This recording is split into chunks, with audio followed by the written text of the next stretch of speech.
Están muy buenos días. Les voy a pedir que apaguen su audio, por favor, y lo activen únicamente para responder las preguntas que se les solicitan. Muy buenos días a todos. ¿Puede escucharme? Jóvenes, muy buenos días. ¿Pueden escucharme? Buen día, profesor, sí. Muchísimas gracias. Voy a prender mi cámara para presentarme. Lo voy a apagar, ni bien haya cualquier tipo de interferencia. Buenos días a todos.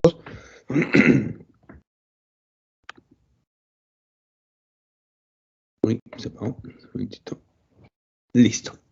Muy buenos días a todos, jóvenes. Mi nombre es José Luis Cárdenas. Voy a ser su profesor de economía en este ciclo inicial de la PRE. Vamos a estar juntos en estos meses y vamos a proceder a dictar la clase de economía. Esta clase de economía, en este ciclo un poco atípico de la PRE por los tiempos, vamos a llevar juntos este curso y vamos a tratar de hacerlo lo más interactivo posible. En esta primera sesión vamos a ver todo lo referente a los conceptos y definiciones de economía y la historia económica. Es un poco pesado esta primera sesión, pero vamos a tratar de hacerla bastante interactiva para poderla hacer más comprensible. ¿Ok?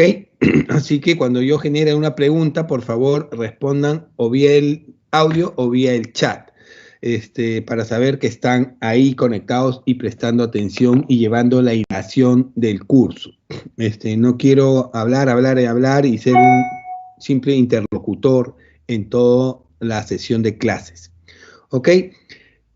Vamos a proceder a tomar la respectiva captura de pantalla. Sonrían, por favor, jóvenes, para la respectiva captura de pantalla. Sonrían. Listo. Continuamos. Entonces, ¿qué entendemos por economía? ¿Qué es la economía? ¿Qué viene a ser la economía y cómo está conceptualizada y cuál es la importancia de la economía dentro del esquema nacional y mundial? Para empezar, tienen que tener claro una cosa. La economía no es una ciencia nueva, no es una ciencia que tenga 15, 20, 100, 200 años. No, la economía es una ciencia tan antigua como la historia de la humanidad. ¿Cuándo nace la economía y cuándo aparece la economía? La economía aparece cuando el hombre adquiere su primigenio carácter social. ¿Qué quiere decir eso? Que cuando el hombre se da cuenta, el ser humano se da cuenta que para sobrevivir necesitaba no dejar de vivir solo, sino agruparse y vivir en sociedad, tribus, clanes, familias, es cuando nacen diferentes ciencias, entre ellas la economía. ¿Ok? Entonces, ¿qué viene a ser por definición la economía? Es una ciencia social que se encarga de la óptima administración de los recursos escasos para que de esa manera puedan satisfacer las necesidades cada vez más ilimitadas. ¿Ok? Recursos escasos para satisfacer necesidades ilimitadas. Definición básica: administrar los recursos escasos para satisfacer las ilimitadas necesidades. ¿Queda claro? No hay mucha complicación en eso. Entonces, ¿cuál es el sentido de... tenemos claro que los recursos son escasos. ¿Hay algún recurso que ustedes consideren que es ilimitado, que nunca se va a agotar? ¿Cuál podría ser? ¿O no hay, no existe? ¿Qué creen ustedes, jóvenes? ¿Jóvenes? ¿Me escuchan? Sí, se escucha, profesor. Muy bien. El aire, me dice Rose. Solo Rose está atenta, solo Rose tiene un concepto. ¿Alguien más? ¿Jóvenes? La energía, profesor. La energía, el aire, ok. Vamos a ver, vamos a ir viendo por partes. El agua, ok. A ver, los recursos son limitados, los recursos son escasos. Sí, todos los recursos sí, en un 99.9%. A ver, les voy a dar un par de ejemplos. Hace unos 50 años atrás se consideraba que el agua era un recurso ilimitado, como menciona su compañera Ariana, pero no. ¿Habrán escuchado ustedes la frase que dice, un vaso de agua no se le niega a nadie?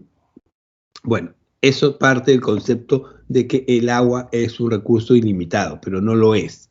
Cada vez el agua es más escasa, cada vez el agua se está convirtiendo en un recurso importante y está empezando a tomar un valor mucho más alto que inclusive los combustibles.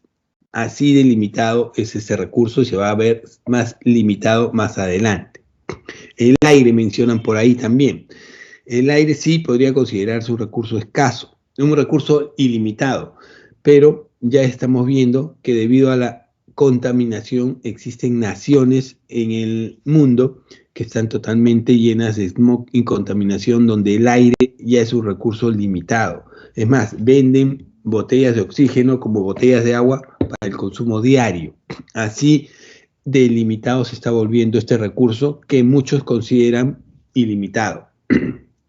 La energía, en muchos sentidos, se puede considerar ilimitada, pero cómo consigues la energía y cómo te agendas esa energía la hace un recurso cada vez más escaso. Me pueden mencionar la energía solar. La energía solar es ilimitada y va a durar 5.000 millones de años hasta que se extinga el sol. Sí, podría ser, pero debido a la contaminación, cada vez hay zonas en el mundo que están cubiertas de una capa de smog en donde hace casi imposible que los rayos solares empiecen a llegar a la Tierra y podamos utilizar esa energía, cosa que en un futuro, si no se toman medidas, va a hacer que se vuelva un recurso escaso, porque no vamos a poder captar o contar con ese recurso. Así que, de una manera natural o debido a la mano del hombre, los recursos se vuelven cada vez más escasos. Eso quiero que lo tengan claro. Entonces, mucho mayor razón para que la economía tenga un papel preponderante dentro del desarrollo de la humanidad. Cómo administro esos recursos que están escaseando, se vuelven escasos o están desapareciendo frente a las necesidades ilimitadas de todos los seres humanos. Etimológicamente, entonces, economía viene de la palabra griega oikos y nomos. Oikos, casa, hacienda; nomos, administrar una casa. ¿Por qué? Ese es el concepto, porque nace desde el punto neurálgico de la sociedad, que es la familia. ¿Cómo administro un hogar? ¿Cómo administro una casa? Les dije que la economía nace cuando el hombre adquiere su primigenio carácter social. Cuando empieza a vivir en sociedad, en clanes, tribus, familias, es que se ve la necesidad de administrar los recursos para todos. Ese es el origen de la economía. Entonces, este concepto fue creciendo y desarrollándose a través del tiempo y ahora hace referencia a administrar un país, administrar una ciudad, administrar la economía mundial. Tan importante es el concepto de economía que una de las carteras más importantes de los gobiernos es la cartera de los ministerios de economía, de economía. Claro ejemplo, en el actual gobierno que recién inicia del profesor Castillo, ha habido mucha desestabilidad por los nombres que se presentaban en el gabinete, pero cuando se estableció que el gabinete iba a ser llevado por un ministro con experiencia y buen manejo y criterio, la cosa medio que se ha calmado. ¿Por qué? Porque la cartera de economía es una de las más importantes en el manejo de un país.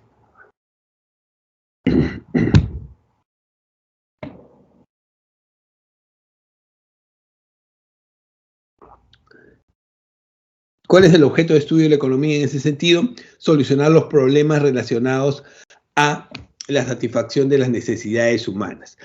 La economía busca solucionar todos los problemas relacionados con la producción y distribución de bienes que sirven para satisfacer las necesidades humanas. En el caso de un país, lo que busca la economía es que las personas, los ciudadanos de un país, tengan acceso a diferentes bienes y servicios. Entonces los tienen que tener a la mano. Pero no solo es tenerlo a la mano, sino tener los recursos económicos para adquirir esos bienes y servicios. La finalidad en ese sentido de la economía es ordenar y clasificar los fenómenos económicos para determinar leyes económicas y satisfacer las necesidades o el bienestar. En ese sentido, Yo tengo que determinar diferentes leyes económicas para poder satisfacer las necesidades de todos los ciudadanos. ¿Cómo determino esas y clasifico esos fenómenos económicos? Porque los fenómenos económicos que estamos viviendo en la actualidad no son nuevos. Los fenómenos económicos que ocurren, como cuáles fenómenos económicos, la subida de los alimentos, la inflación, la subida del dólar, la inestabilidad política, no son fenómenos que ocurren recién en este momento, no son fenómenos que han ocurrido hace unos instantes en este gobierno, no.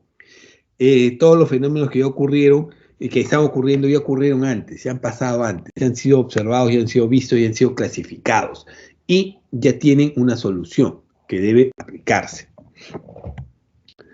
Ese es el trabajo de la economía en un país. En ese sentido, hay diferentes métodos de estudio para ver, analizar y clasificar los problemas.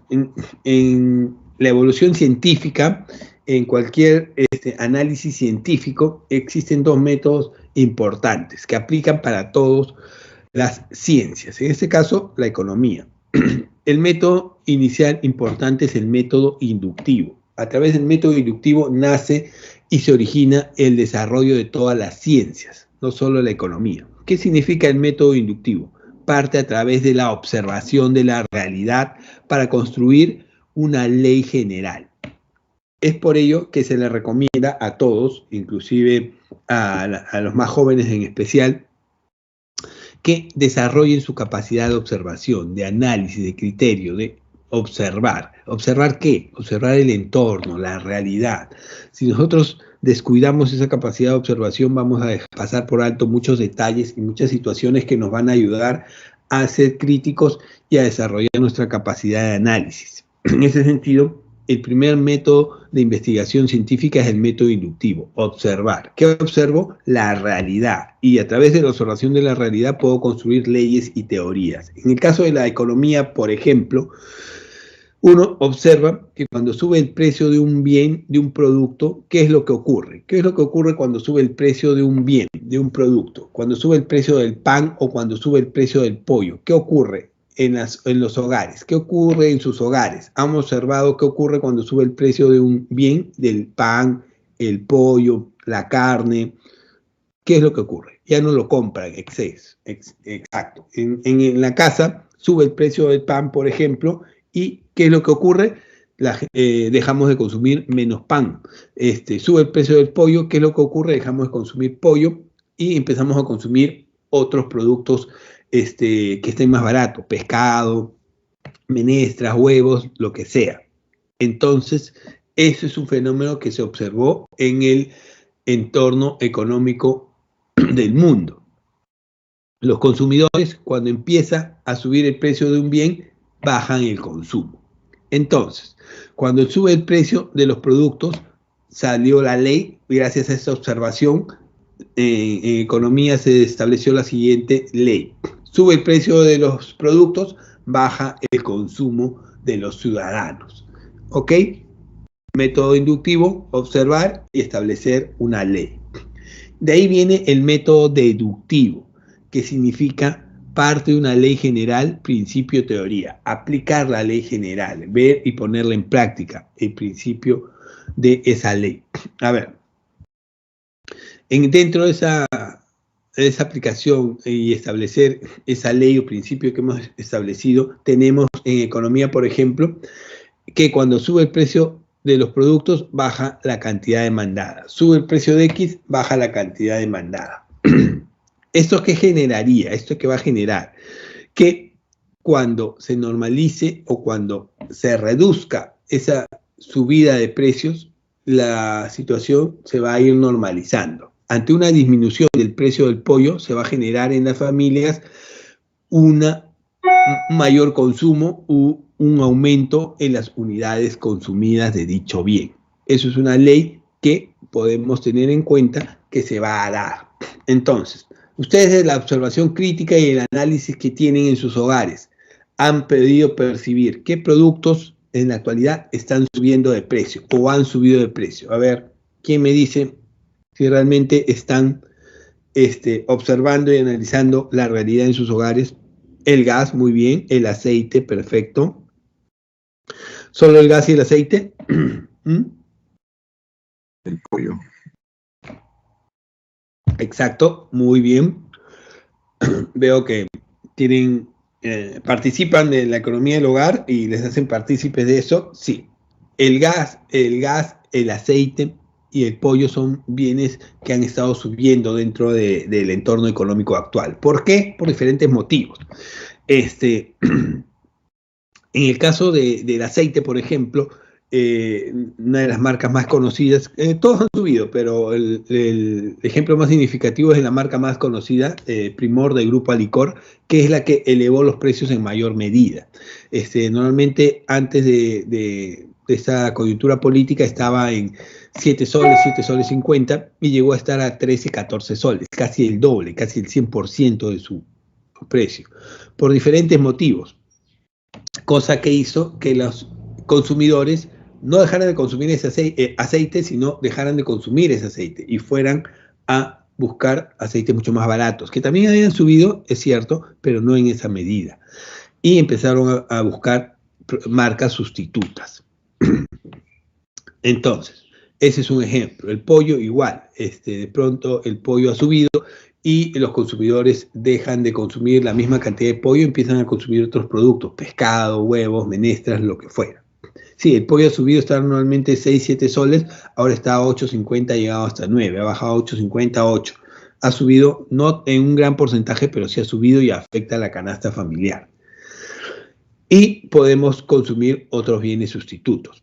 Pero en el caso del gas, por ejemplo, ¿hay algún sustituto del gas? Subió el gas, ya no consumo gas, consumo otra cosa.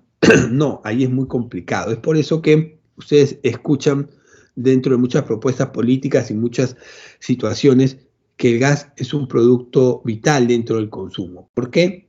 Porque muchos políticos utilizan el gas como un caballito de batalla. ¿Por qué es tan importante el gas, y se escucha el gas dentro del entorno económico? ¿Por qué es tan importante controlar o manejar el precio del gas? Porque el gas no tiene sustitutos.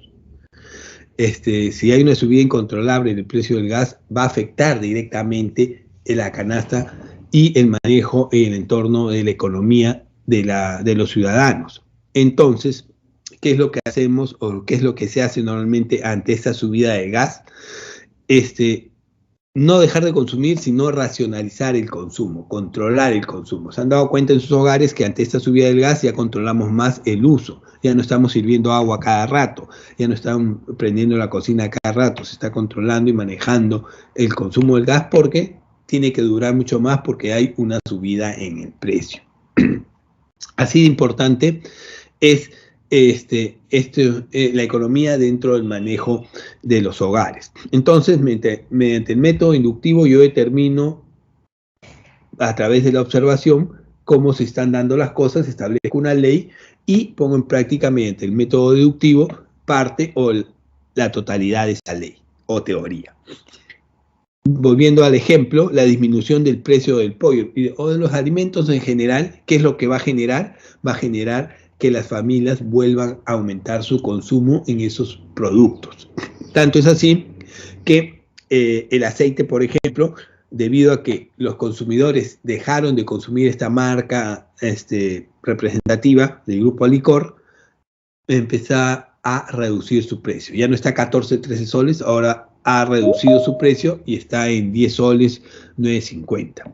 Igual está alto porque no llega a los niveles iniciales, pero ya redujo el nivel de precios.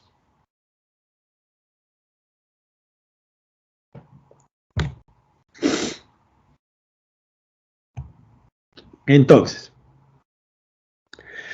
esta parte es un poco pesadita, que vamos a tratar de hacerla lo más dinámica posible, y tiene que ver con la evolución histórica del pensamiento económico, de las teorías económicas, cómo han ido evolucionando a través del tiempo, cómo se han ido dando estas teorías económicas a través del tiempo.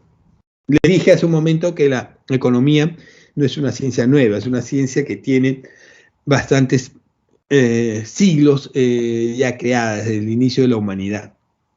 Entonces, ¿por qué no había un registro de estas teorías económicas desde el principio de la humanidad? Simplemente porque no había la forma de registrarlos a través de la escritura. Cuando aparece la escritura, aparecen los primeros registros de las teorías económicas en la historia de la humanidad. Quienes emiten las primeras teorías económicas en la Edad Antigua, los filósofos. Los filósofos eran los sabios de la antigüedad, sabían de todas las ciencias y materias, matemáticas, economía, física, química, historia, etcétera, etcétera. Entonces, los primeros registros de la evolución de la economía en la historia de la humanidad lo tenemos con los filósofos griegos. Empezamos con 400 años antes de Cristo con Platón.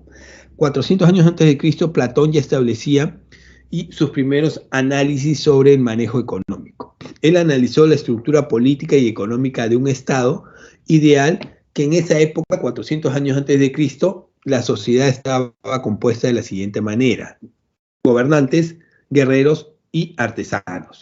Los gobernantes eran los que tomaban las decisiones en las ciudades, en los países, en los reinos. La raza guerrera era la que cuidaba los territorios y los artesanos eran los que producían bienes y servicios. ¿Por qué se les llama artesanos? Porque 400 años antes de Cristo todo se producía con la mano. Al producirse con la mano eran artesanos, artistas para la producción de bienes y servicios. ¿Ok? Entonces, ¿qué decía Platón 400 años antes de Cristo? Para él, 400 años antes de Cristo ya le había dado la real importancia a la especialización y la división del trabajo. Este concepto era un concepto que recién se aplicó y tomó fuerza muchos siglos más adelante, que lo vamos a ver en un momento, y recién tuvo la vital importancia que debió tener. Pero ya 400 años antes de Cristo, Platón ya planteaba los principios de especialización y división del trabajo. ¿Por qué? Establecía que debía generarse una eficiencia y productividad en la producción de bienes y servicios para abastecer al Estado. Otro concepto importante que planteaba Platón era el famoso comunismo de los gobernantes. ¿Qué indica el comunismo de los gobernantes? Según Platón, la raza gobernante, el sector gobernante y el sector guerrero no debió tener acceso a la propiedad privada. ¿Por qué no debió tener acceso la raza gobernante y guerrera a la propiedad privada? Porque según Platón, si una persona dedicaba su vida a gobernar y a servir a la sociedad, no tenía sentido que tenga acceso a la propiedad privada. Y segundo, porque esto podía generar, como se dio en el futuro, corrupción. ¿Qué piensan ustedes sobre este precepto de Platón? ¿Qué hubiera pasado en el mundo si se hubiera mantenido o se hubiera respetado ese precepto de Platón? ¿Hubiera cambiado la historia de la humanidad? ¿Qué ven ustedes? ¿Hubieran existido los casos de Odebrecht o de corrupción de los diferentes gobiernos y sociedades en el mundo? ¿Existirían? No. 400 años antes de Cristo, Platón ya lo había visualizado. Imagínense la importancia de esto. En ese sentido, Aristóteles, un discípulo de Platón, décadas más adelante, no aceptaba la concepción que establecía Platón, discutía o difería de lo que Platón indicaba, y para él, con mucha lógica también, indicaba que tanto la raza guerrera, tanto el sector guerrero como el gobernante tenían el derecho de disfrutar de la propiedad privada. Si ellos colaboraban y participaban y servían al desarrollo de la sociedad, ¿por qué no podían gozar también de los beneficios de la propiedad privada? En ese sentido, no deja de tener razón, no deja de estar acertado, porque no podemos privarles de ese derecho, pero ya el mundo, al final de cuentas, estableció cómo se iba a comportar la sociedad.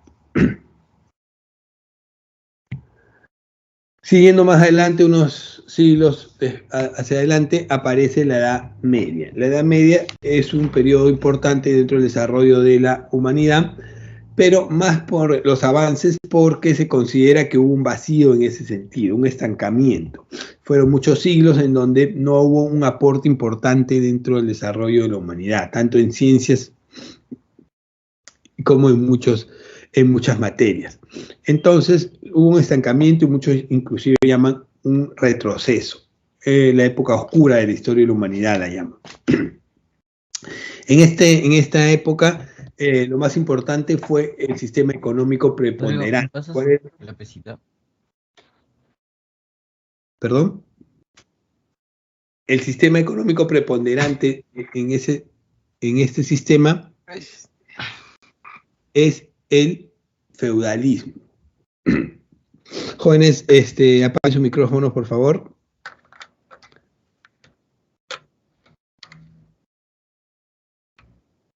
El sistema económico preponderante en este sistema es el feudalismo. ¿Cuál es el sistema del feudalismo?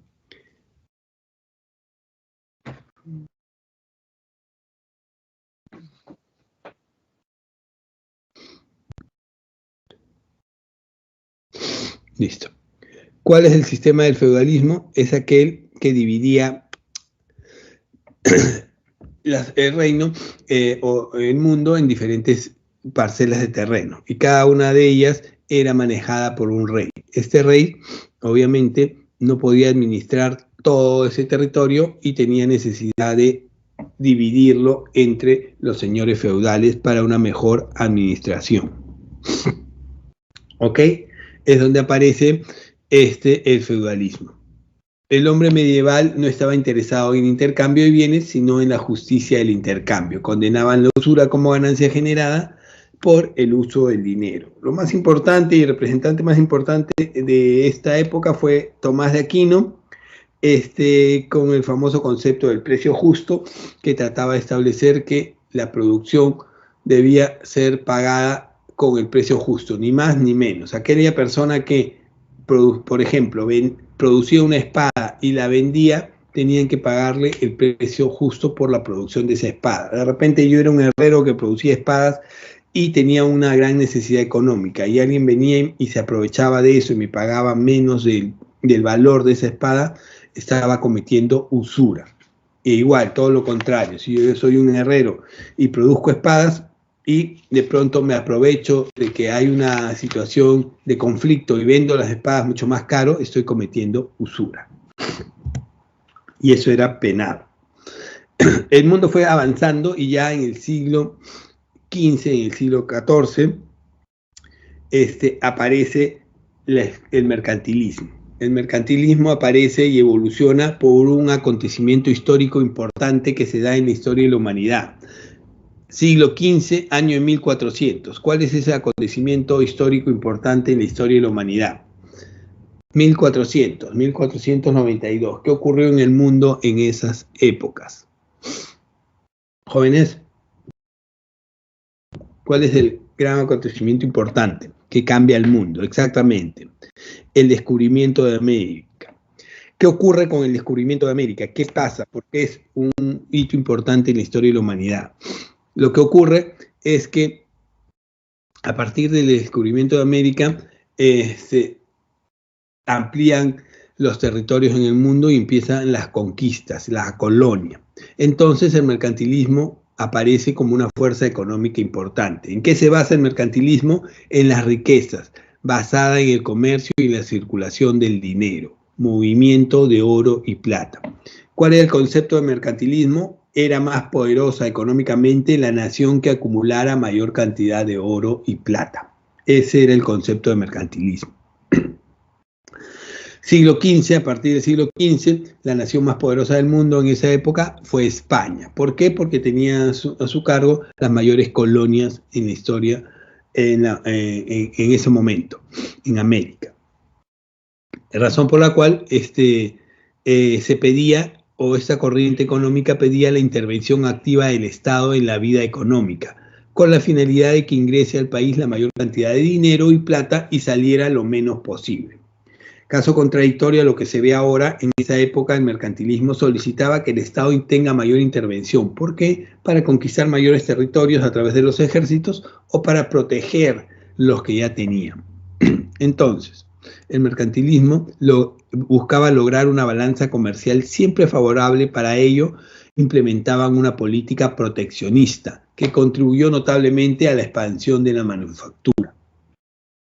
Especialmente en los reinos que tenían gran cantidad de colonias, la producción de ese reino, España por ejemplo, se trasladaba a las colonias y había un gran comercio entre reino y colonias. Y eso generaba un movimiento económico importante. El mundo fue avanzando y pasamos del mercantilismo al primer punto de quiebre importante, la escuela fisiocrática, 1700 a 1800, principios del siglo XVIII. ¿Qué ocurre a principios del siglo XVIII? Aparece la fisiocracia. La riqueza de un país se encuentra en el mayor aprovechamiento del factor tierra. De pronto los recursos son escasos, ya se los mencioné, y el oro y la plata empezaron a escasear. La población en el mundo empezó a aumentar y la base económica ya no era acumulación de oro y plata. El mundo entendió que ahora el poder económico estaba en la producción, en el aprovechamiento del factor tierra. La fisiocracia combina el estudio de la economía y las matemáticas. La palabra fisiocracia significa gobierno de la naturaleza. ¿Qué significa esto? Que la producción significa creación de un excedente, y es decir, es productiva aquella nación que produce más de lo que consume en el proceso. Imaginémonos que nosotros somos la nación 55, tenemos 100 habitantes y nosotros producimos bienes y servicios para estos 100 habitantes, pero de pronto se nos ocurre producir bienes y servicios no para 100, sino para 200 habitantes. ¿Por qué producimos tanto si no somos 200? Porque lo que nos sobra lo voy a vender a otras naciones que no tienen para producir y voy a generar poder económico con esa venta. Esa es la base de la fisiocracia que cambió el concepto del mercantilismo en el mundo. Posteriormente, décadas más adelante, ya en pleno siglo XVIII, aparece la famosa escuela clásica. La escuela clásica o la aparición del capitalismo. ¿Por qué se genera la escuela clásica? ¿Cuál es el boom que hace explotar y dominar al mundo, al capitalismo y a la escuela clásica? La aparición del primer cambio importante en la historia de la humanidad, la primera transformación importante en la historia de la humanidad, que es dada por la revolución industrial. Hasta antes del siglo XVIII, el mundo producía bienes y servicios a través de los artesanos, producían todo a mano, ya lo dijimos. Los grandes talleres de artesanos podrían llegar a estar compuestos de 100, 200 trabajadores y producir gran cantidad de bienes y servicios.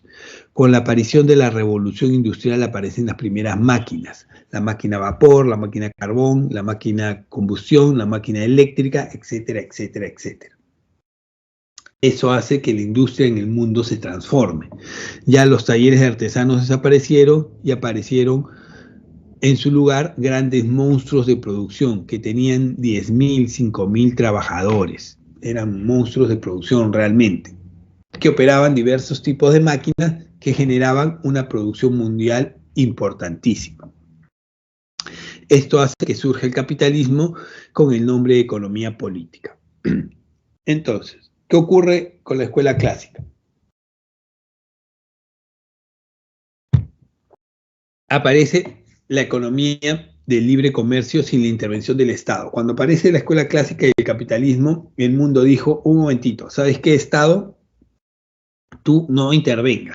Nosotros los empresarios, nosotros los inversionistas vamos a producir, vamos a encargarnos de producir bienes y servicios y manejar la economía. Tú no te metas. Tú limítate a cuidar el territorio, a establecer leyes y cobrar impuestos. Entonces, eran los preceptos iniciales del capitalismo. La no intervención del Estado, el trabajo como fuente de riqueza depende de la división del trabajo y la especialización. Si ustedes se dan cuenta, recién 2200 años después de Platón, es que se toman en cuenta y se empiezan a dar la vital importancia que tenía a sus preceptos. La división del trabajo y la especialización empiezan a tomar importancia. ¿Por qué? Porque en monstruos de 10.000, 5.000 trabajadores era importantísimo generar eficiencia y productividad. ¿Y cómo logro eso? ¿Cómo coordino el trabajo de 10.000, 5.000 trabajadores? A través de la división del trabajo y a través de la especialización. Es por eso que aparecen las líneas de producción, por ejemplo, en la industria automotriz, para producir mucho más rápido vehículos. Y eso se transporta a las diferentes ramas de la industria mundial. Distingue el valor de uso y el valor de cambio de los bienes, y los mayores representantes de esta industria fueron Adam Smith y David Ricardo. El mundo se transformó, y a partir del siglo XVIII, la nación más poderosa del mundo en esa época pasó a ser Inglaterra.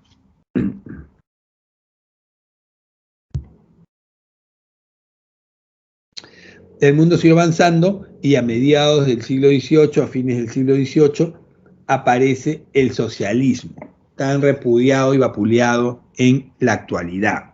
¿Es realmente tan malo el socialismo y la escuela marxista y la escuela socialista? A ver, vamos a ver. ¿Por qué aparece el socialismo? La lucha de clases como elemento necesario para una sociedad igualitaria y justa. El socialismo y el marxismo aparece debido a que existía una gran explotación en el mundo hasta ese momento. ¿Quién explotaba el mundo? El capitalismo y la escuela clásica. A ver, hace un momento les mencioné que el mundo cambió con la revolución industrial.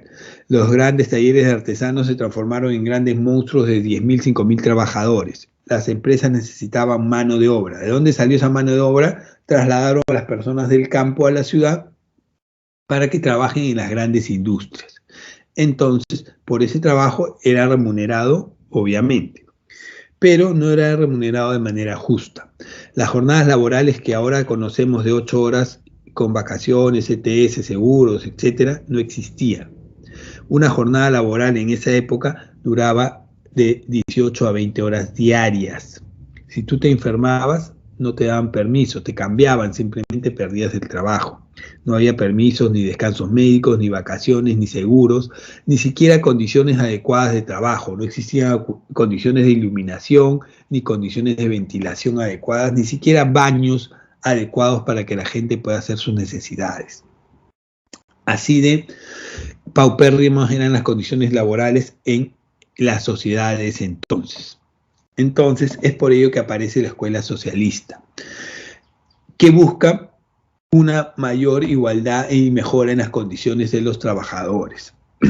Surge como una crítica de la economía política inglesa de esa época y se basa en el desarrollo de la teoría del valor del trabajo. El valor de las mercancías está en función de la cantidad de trabajo socialmente necesario.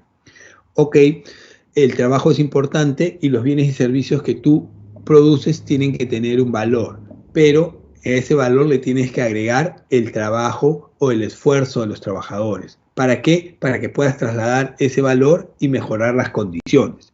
Y gracias a esa lucha tenemos las jornadas laborales de 8 horas, los beneficios laborales que hoy gozamos y el respeto a las normas y a la vida. Aparece el famoso concepto de plusvalía. ¿Qué es la plusvalía? Lo tenemos claro. Cuando hablamos de plusvalía, el concepto normal es plusvalor, valor adicional a algo. Pero en economía tiene que ver con el trabajo no pagado a los trabajadores. Aquello con lo cual yo me quedo como empresario, eso que generas tú y que yo exploto. A ver, las jornadas laborales de ahora son de 8 horas y hay vacaciones, ETS, seguros y muchos beneficios. Antes no existían. Y todo lo que yo me ahorré por siglos, ahora genera mi ganancia, mi beneficio, mi riqueza. Es por eso que el socialismo reniega tanto de esas naciones poderosas, de esas familias poderosas, y dice que toda su riqueza, todo su poder, todo su dominio se basa en la explotación que hubo en esa época de los trabajadores. Inglaterra, Estados Unidos, las familias poderosas en el mundo, nazis, generaron su riqueza a través de la explotación del trabajador, los Rockefeller, etc.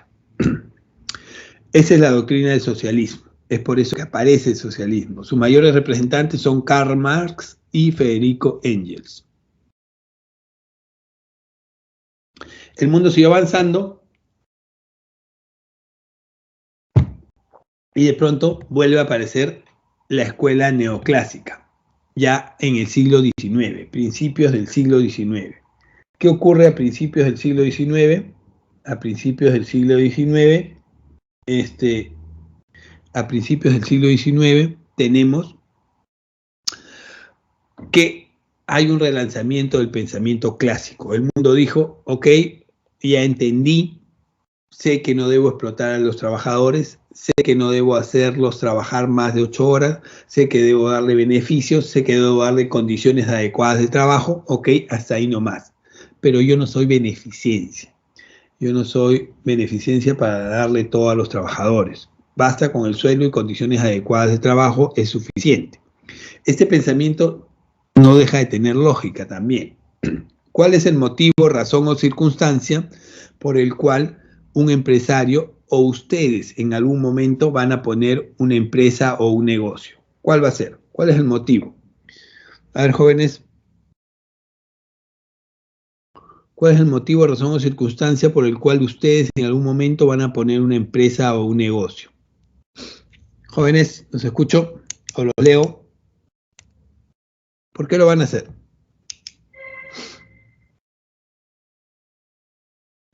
Jóvenes, ¿me escuchan?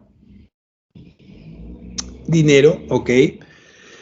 El motivo por el cual van a poner una empresa o un negocio es por tener la mayor ganancia económica, los mayores ingresos, generar la mayor...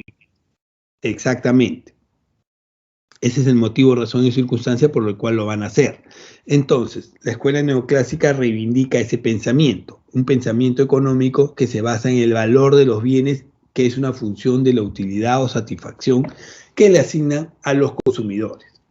Entonces, los neoclásicos dijeron, ok, yo voy a respetar las condiciones de trabajo, pero hasta ahí nomás, no soy beneficencia. Lo que yo busco al poner una empresa, al invertir y al esforzarme, es tener la mayor ganancia e ingreso económico. Hasta ahí quedó claro.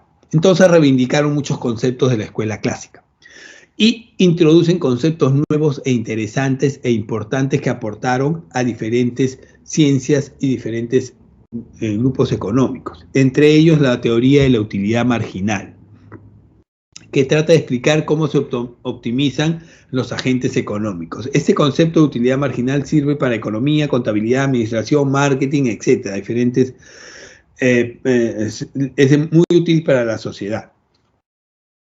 ¿Tienen claro el concepto de utilidad marginal? O si no, lo explico rápidamente con un ejemplo. ¿Cuál es el concepto de utilidad marginal? A ver, ¿lo tienen claro? O lo explico rápidamente en un ejemplo. El concepto de utilidad marginal tiene que ver con una forma de aplicar la satisfacción dentro de las personas, dentro de la sociedad, dentro de la economía.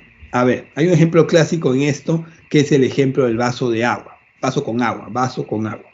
A ver, ¿cuál es el ejemplo? Imagínense ustedes que ahora que se está normalizando la situación post-pandemia, ustedes salen a hacer deporte, el deporte que les apasione. Salen a correr, salen a jugar fulbito, salen a manejar bicicleta, el deporte que les apasione. Salen y hacen 2 horas de deporte. Obviamente, cuando regresan o cuando paran de hacer deporte, están cansados, están agotados. ¿Y qué necesitan? Hidratarse. Y se toman un vaso con agua. Ese primer vaso con agua que se tomen va a tener un alto grado de satisfacción. ¿Va a ser satisfactorio para ustedes? ¿Sí o no? ¿Qué dice? Obviamente, ese primer vaso con agua que ustedes se tomen, después de hacer 2 horas de deporte, va a tener un alto grado de satisfacción. ¿Qué es lo que va a ocurrir con el segundo, tercero, cuarto o quinto vaso con agua que se tomen? ¿Va a tener el mismo grado de satisfacción o no? ¿Qué dicen ustedes? Definitivamente ya no. Va a ir bajando el grado de satisfacción. Tal vez el segundo tenga el mismo grado por ahí similar, pero ya el tercero, el cuarto y el quinto ya no. Entonces, este concepto es el que tiene que ver con la utilidad marginal. Conforme se va consumiendo un bien, un servicio, empieza a bajar el grado de satisfacción. que tiene hacia el consumidor. Esto lo vemos, por ejemplo, con muchos productos que salen al mercado. Aparece el nuevo iPhone 12, el nuevo celular ultramoderno, y tiene un alto grado de satisfacción. La gente se pelea, hace colas por adquirir ese producto. En el Perú no, en sociedades más económicamente avanzadas, Estados Unidos, por ejemplo, hacen cola por adquirir este producto. Y tiene un alto grado de satisfacción. Pero ¿qué va a ocurrir de acá a 1 año, 2 años, 3 años? ¿Van a seguir haciendo cola por adquirir el iPhone 12? No, porque ya va a aparecer el 13, el 14, el 15, ya van a estar en el iPhone 20 y ya nadie va a querer esforzarse por adquirir un iPhone 12, sino ya buscan el iPhone 20. Entonces, este producto baja el grado de satisfacción y por ende baja su precio en el mercado. Es parte de lo que se conoce como utilidad marginal. Otro concepto de la escuela neoclásica es la optimización del bienestar en función al individuo y no de las clases sociales, lo que le mencionaba. Ok, y yo al trabajador le voy a pagar las condiciones adecuadas, pero hasta ahí nomás. Yo no soy beneficencia, yo no voy a ayudar a la sociedad. Esto es mucho de lo que tienen que ver con esos que en época de campaña, por ejemplo, te dicen: yo voy a poner un negocio para ayudar a los pobres, ayudar a los más necesitados. Es mentira. Uno pone un negocio, una empresa o pone un proyecto para generar la mayor ganancia y utilidad, para beneficio propio, no de la sociedad. Aquel que le diga lo contrario está en campaña política. Realizan análisis estudiando conjuntamente las relaciones entre la oferta y la demanda. A ver, acá hay un conflicto importante entre la escuela clásica y la escuela neoclásica. Hay una forma de distinguirla rápidamente. Dentro de las preguntas del examen, dentro de las alternativas de respuesta, les va a venir en este tema, más que seguro, escuela clásica, neoclásica, capitalismo, mercantilismo, etc. ¿Cómo la distingo? ¿Cómo la sé cuándo estaba hablando de uno y cuándo están hablando de otra? Básicamente la escuela neoclásica es mucho más completa que la escuela clásica. Si es cierto, tiene ciertos preceptos importantes que coinciden, pero no es igual. La escuela clásica es más completa, profundiza más en temas de análisis como utilidad marginal, profundiza más en temas de análisis como oferta y demanda, ceteris paribus, la determinación del precio y el valor. Entonces, la escuela clásica neoclásica es mucho más completa y por ahí la pueden distinguir. El mundo siguió avanzando y ya a principios del siglo XX, inicios de 1900, aparece la escuela keynesiana. ¿Cómo aparece la escuela keynesiana? Lamentablemente con una crisis económica. El mundo entró en crisis, la Gran Depresión de los años 30, 1930. El mundo entra en crisis y todo el mundo voltea. Y todo el mundo voltea a ver a los neoclásicos y les dice: oye, un momentito, ustedes no eran la solución para el mundo, ustedes no eran la solución para los problemas económicos de la humanidad. ¿Qué ha ocurrido? ¿Por qué estoy en crisis? Y aparecen los keynesianos. En la escuela neoclásica, sí, Inglaterra estaba cayendo en su dominio y empezó a aparecer a partir del siglo XX una nueva potencia económica, que fue Estados Unidos de Norteamérica. ¿Qué es? Bueno, fue o ya está terminando de ser Estados Unidos de Norteamérica. ¿Qué dice la escuela keynesiana? Se basa en la idea fundamental de la intervención del gobierno para estabilizar la economía, aumentando los niveles de empleo y producción.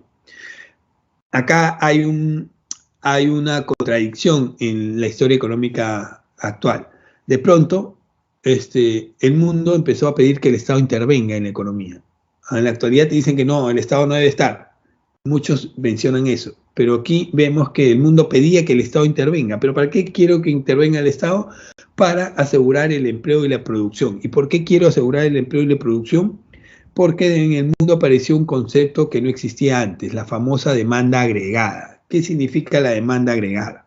A ver, la humanidad a través de los siglos va aumentando, la población va aumentando, eso lo sabemos, pero de pronto, hasta el siglo XX, las industrias y la producción se mantenía constante, no aumentaba. La humanidad aumentaba, pero la industria y la producción no. ¿Qué ocurrió en ese sentido? esa nueva población que salía al mundo laboral no encontraba trabajo, no encontraba formas de ganarse la vida. Entonces, ¿qué ocurrió? Ocurrió que el consumo bajó, porque si las personas no tienen ingresos, ¿de dónde van a consumir bienes y servicios? Y si el consumo baja, empiezas a entrar en crisis. Es por ello que aparece el concepto de demanda agregada. ¿Por qué no había trabajo, no había empleo? Porque las grandes industrias en el mundo se dedicaron a acumular riqueza, a ser más ricos, a generar más riqueza y no a reinvertirla. Reinvertir en nuevas industrias, en nuevas empresas y nuevas fuentes de trabajo. Entonces se generó la famosa crisis y la Gran Depresión de los años 30. Es por ello que el mundo voltea a ver al gobierno y le dice, ¿sabes qué? Tú tienes la culpa. ¿Por qué? Porque no has generado empleo y asegurado la producción. Así que a partir de ahora, tu trabajo va a ser, aparte de cobrar impuestos y asegurar el territorio, generar empleo, generar trabajo y generar producción. Pero eso puede sonar muy contradictorio. Si yo soy un empresario privado, si yo tengo el capital, ¿quién es el que debe generar trabajo? ¿El gobierno o yo? Yo genero trabajo. Yo estoy pidiendo que no te metas porque yo voy a producir. Entonces yo soy el que genero los empleos. Ahí hay una contradicción que tiene que ver básicamente con que se le pide al Estado que dé las condiciones necesarias para la generación de empleo. En ese sentido, el Estado debe tener una participación más activa en la economía con el objeto de compensar la falta de inversión privada en los periodos de depresión y se debe garantizar una estabilidad económica. La demanda efectiva como impulsor de las actividades económicas como producción y empleo. El mundo sigue avanzando y de pronto nuevamente entramos en crisis. Aparece la famosa escuela monetarista. Siglo XX, década 70, 80 hacia adelante. La década del 70-80 en el mundo nuevamente generó crisis económica en gran parte de la humanidad, en gran parte del mundo. ¿Por qué se generó problemas o crisis en gran parte del mundo?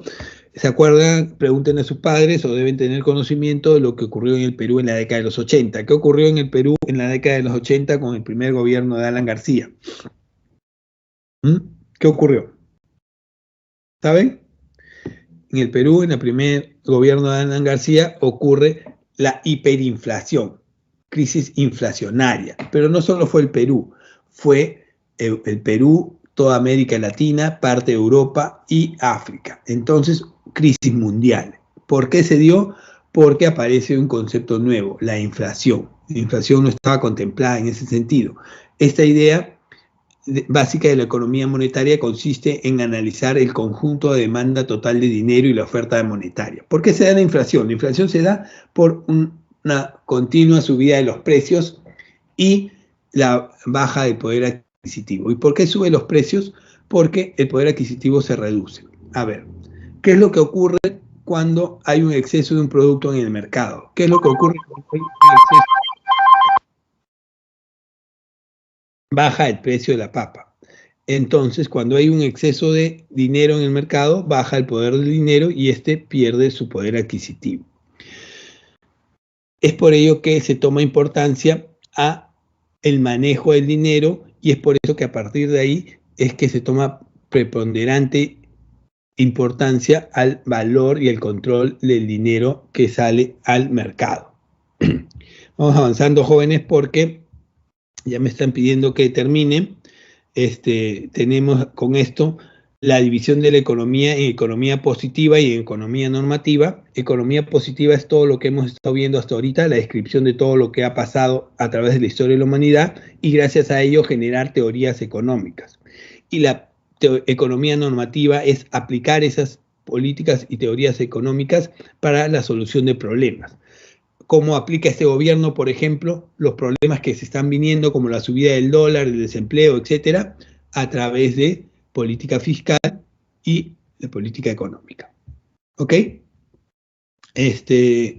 Política fiscal y la política monetaria.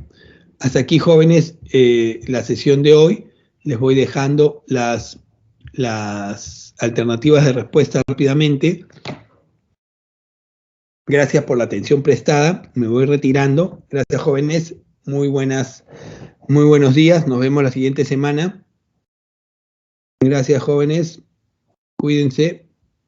Me voy retirando. Gracias por todo. Gracias.